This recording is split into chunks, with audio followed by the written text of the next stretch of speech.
Hello guys, I'm Chef Amar Deula. I'm going to make chocolate lava cake in a pressure cooker. So here are the ingredients. The butter is 180 gram. The chocolates 130 gram. Three numbers of eggs. 50 gram flour. 50 gram sugar.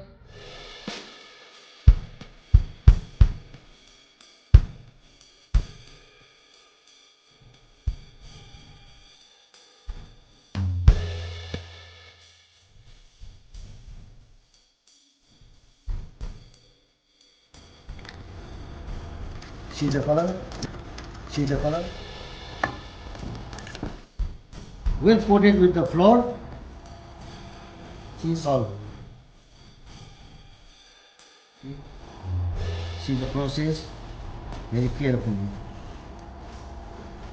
So I get the heat here. Now cover with this around 1000.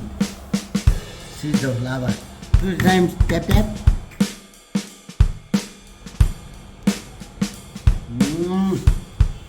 Cake yummy.